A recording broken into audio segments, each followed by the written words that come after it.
నమస్కారం అండి. నమస్తే అండి. మీ పేరు? నా పేరు విజయభాస్కర్ రెడ్డి. విజయభాస్కర్ రెడ్డి గారు. సో ఇది మాచర్ల నియోజకవర్గం. మాచల్ నియోజకవర్గం. ఎలా ఉందన్న పరిస్థితి ఇక్కడ?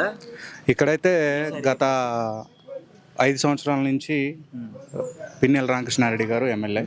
గత 4 సార్లు కూడా గెలిచారు. ఈసారి కూడా ఆయనే గెలుస్తారని చెప్పేసి అనుకుంటున్నాం కన్ఫామ్గా.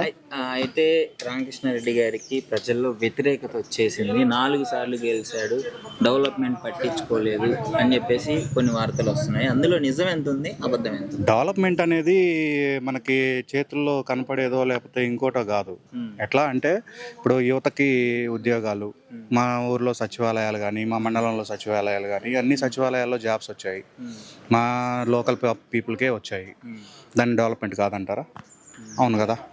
అలానే మాకు రోడ్లు వస్తున్నాయి, నేషనల్ హైవేస్ వచ్చాయి. ఆయన వచ్చిన తర్వాతనే ఈ కన్స్ట్రక్షన్ అనేది జరుగుతుంది. పూర్తి అవడానికి ఇంకొక 1 year పడుతుంది. స్టార్ట్ చేశారు. నార్మల్గా విలేజెస్ లో రోడ్లు ఏమైనా పడ్డాయి? సిమెంట్ రోడ్లు, వాటర్ ఫెసిలిటీ అన్నీ కూడా బాగానే చేస్తున్నారు. ఇబ్బంది ఏం లేదు. మరి ఎందుకని ఈయన అంత దౌర్జన్యం చేస్తున్నారు?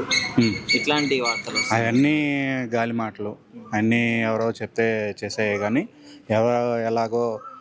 ఎవరో అపోజిషన్ వాళ్ళు నెట్టే మాటలే కానీ ఏమీ కాదు.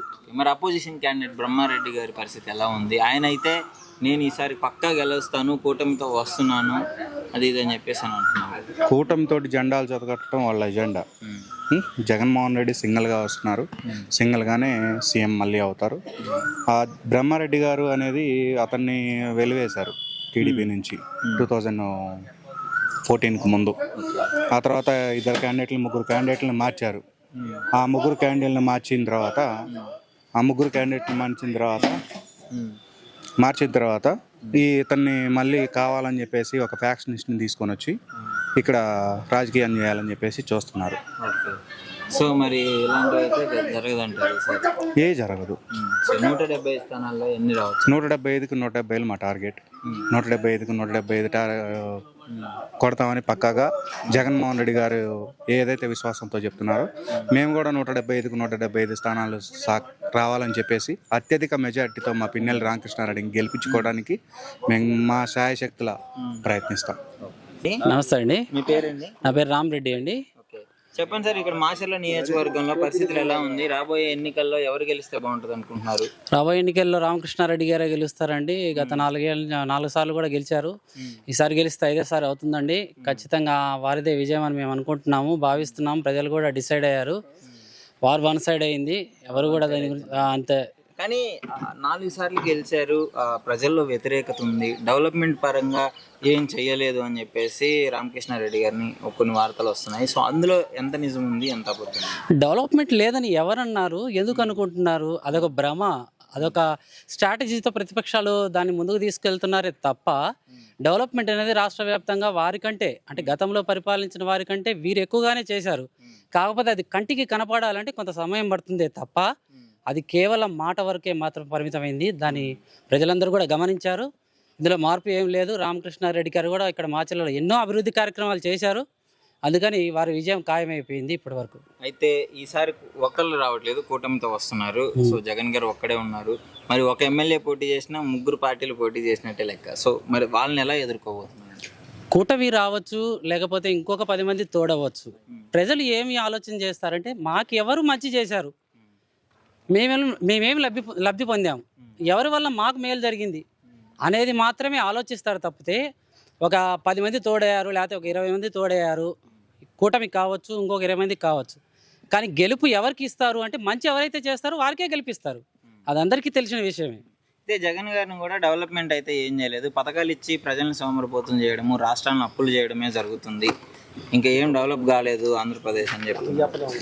గతంలో దానికి ఇప్పుడు దానికి మనం ఆలోచన చేస్తే సరే, ప్రతిపక్షాలు అనొచ్చు, లేకపోతే కొంతమంది గిట్టని నాయకులు అని ఉండొచ్చు, కానీ ఖచ్చితంగా డెవలప్మెంట్ అనేది కంటికి కనపడాలంటే కొంత సమయం పడుతుంది. అంటే దీర్ఘమైనటువంటి ప్రణాళిక చేశారు జగన్ గారు, అంత ఈజీ కాదు. ప్రతిపక్షాలు కేవలం అది కుట్రపూరితం మాత్రమే. సో ఫైనల్గా 175 సార్ టార్గెట్, అది ఎంతవరకు రీచ్ అవుతుంది అంటారు? ప్రజాభిప్రాయము, దైవ నిర్ణయం ప్రకారము జగన్ గారు ఖచ్చితంగా పోయినసారి కంటే ఎక్కువ సీట్ల మెజార్టీతోనే గెలవాలని మేము ఆశిస్తున్నాము. ప్రజలు కూడా అదే ఆశిస్తున్నారు. ప్రజా తీర్పు ఎప్పుడు వస్తుంది అంటే మే 4. ఆ రోజు మనం అందరం ఎదురు చూడాలి. ఖచ్చితంగా 175 వస్తుంది. 25 ఎంపీ వస్తుంది. ఖచ్చితంగా కేంద్రాన్ని ఎదుర్కొనే టైం కూడా జగన్ గారికి వస్తుందని మేము భావిస్తున్నాం. నమస్తే, మీ పేరండి? నా పేరు పూజల రామయ్య, సర్పంచ్ రెండుచింతల. ఓకే, చెప్పండి సార్, మరి ఎలా అనిపిస్తుంది ఈ 5 ఏళ్ల జగన్ గారి పాలన?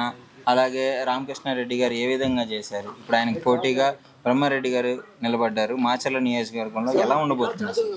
మాచల్ నియోజకవర్గంలో రామకృష్ణారెడ్డి గారికి 4వ సారి కదా 6వ సారి కూడా గెలవడానికి ఆస్కారం ఉంది.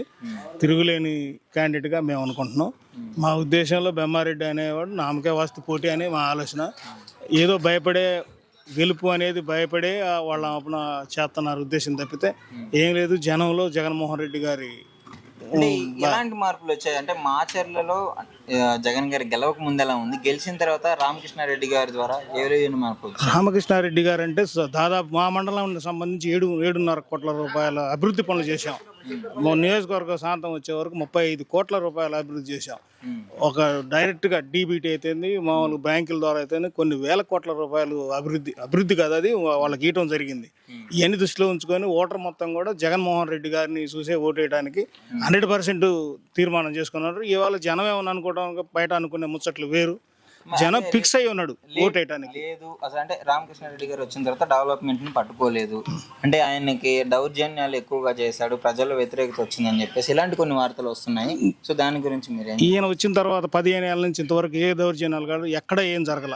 1-2 జరిగినవి కూడా పాత కక్షలతోటి వాళ్ళు సొంతంగా జరుపుకున్నాయి. కానీ అది బ్రహ్మారెడ్డి అనే అతని వ్యక్తి ఇచ్చిన తర్వాత జరిగినాయి. కానీ అంతకుముందు ఏమీ జరగల. ప్రశాంతంగా ఉన్న వాతావరణాన్ని కొంతవరకు ఈ భయభ్రాంతులు చేసి ఏదో చేయాలనుకుంటే జనం తెలుసుకున్నారు. అంతా క్లియర్గా ఉంది. అప్పుడు ఎలా ఉంది? చంద్రబాబు గారు ఉన్నప్పుడు ఏ విధంగా ఉంది? చంద్రబాబు నాయుడు ఉన్నప్పుడు తట్టెడు మట్టి కూడా పోసారు కదా ఇక్కడ. ఇవాళ చూస్తే ఒక గ్రామానికి మండల వ్యవస్థలు అయితేంది, సచివాలయాలు అయితేంది, ఆర్బీకేలు అయితేంది, ఎక్కడ ఏ ఊర్లో చూసినా సరే రోడ్లు మినిమం రోడ్లు ఎన్నోనే చూడండి. ఇది అభివృద్ధి. అదే కాక ఇవన్నీ పథకాలు అయితే ఇవన్నీ బాగా ఉన్నాయి. వచ్చిన తర్వాత రోడ్లు కాసినాయి. 7.5 కోట్లకి వేసాం ఈ మండలంలో, ఓన్లీ రెండుచింతల మండలంలో. మరి అట్లయితే ఇప్పుడు చంద్రబాబు గారు చెప్పడం, విజన్ ఉన్న నాయకుడిని నన్ను గెలిపించుకుంటే డెవలప్మెంట్ పరంగా ముందుకు తీసుకెళ్తా రాష్ట్రాన్ని, జగన్ గారు గెలిస్తే మాత్రం వెనక్కి వెళ్ళిపోతుంది, 30 years వెనక్కి వెళ్ళిపోతుంది, రాష్ట్రం మొత్తం అడక్క తినాలి అని చెప్పేసి ఇలాంటి మాటలు మాట్లాడతారు. అలాంటి మాటలు మాట్లాడిన గత 2 సంవత్సరాల క్రితం చూసుకుంటే వీళ్ళు సన్నకారు వాళ్ళందరికీ డబ్బులు ఇచ్చి సోమరిపోతం చేస్తారు, అనవసరంగా పనికిరాని చేస్తున్నారు అని ఏదో సింగపూర్ దానిలాగా కాశ్మీర్ లాగా అయితే అట్టని మాట్లాడినాడు. ఇవాళ వాటికన్నా మేము అదనంగా ఇస్తామని అన్నప్పుడే అందరూ అర్థం చేసుకున్నారు. ఇవాళ ఓటర్ మొత్తం కూడా ఎడ్యుకేటర్, వెనకట్లాగా మా నాన్నలాగా మీ నాన్నలాగా చదువు లేని వాళ్ళు కాదు. వాడు సింగపూర్, అప్పుడు వాడు కాశ్మీర్ అయితే ఇతనే సింగపూర్ చేస్తాడు అనే ఉద్దేశంతో సెట్ అయి ఉన్నారు. దోస్తాలు 175 175 ఈజీగా కొడతాం. ఈజీగా